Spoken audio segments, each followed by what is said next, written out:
On essaie sans fatigue ni abandon. C'est uniquement dans sa passion que l'homme ne perd jamais patience. On sait ça important et intègre quand on est libre de son choix.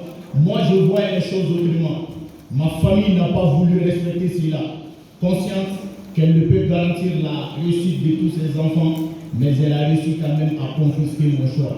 Toutes mes décisions vont à l'encontre de son désir, obligé de me soumettre à son vœu pour ne pas être maudit. J'aime ma mère plus que tout le monde, mais dans mon échec, elle a aussi joué un rôle. Une mère, à force de vouloir protéger son enfant, peut finir par détruire son avenir. Elle ne m'a jamais vu grandir. Désormais, je ferai ce qui plairait à ma famille. Mais voilà enfin face à des réalités pour lesquelles je ne m'étais pas préparé, mûri pour un quelconque chemin qui n'était pas le mien. Je ne me sens plus dans ma peau. J'ai l'impression qu'on a changé mon destin. Pour eux, je fais ce qu'il faut, mais à l'intérieur, je ne rien. J'ai vu sans réfléchir. Le vide m'a pris dans ses mains. Grandi hors de mes idées, mes efforts sont devenus miens. Le matin, je sors, je rentre le soir. Tous mes jours se ressemblent. Je vis sans le moindre espoir de revenir sur ce qui me semble. Peu à peu, notre maison se libère. La plupart ont rendu l'âme. Les problèmes s'enchaînent et l'économie n'est plus tenable.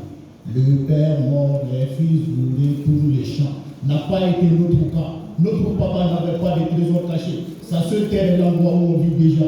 Le chacun pour soi a dit le bonjour. On a divisé la marmite. Nous vivons dans la même cour, mais chacun gère sa facture. Personne n'est entrepreneur. On travaille tous pour quelqu'un. On est tous aigris car les patrons sont souvent rendés. Tout le monde se voit désormais débrouillard.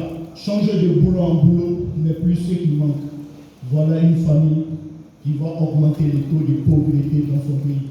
Peut-être si on m'avait laissé ma chance, notre famille pouvait s'en sortir. Je ne suis pas né pauvre, mais j'ai vu la misère. Mon échec, je le dois bien à ma famille. Je ne suis pas né pauvre, non, mais j'ai vu la misère. Mon échec, je le dois bien à ma famille.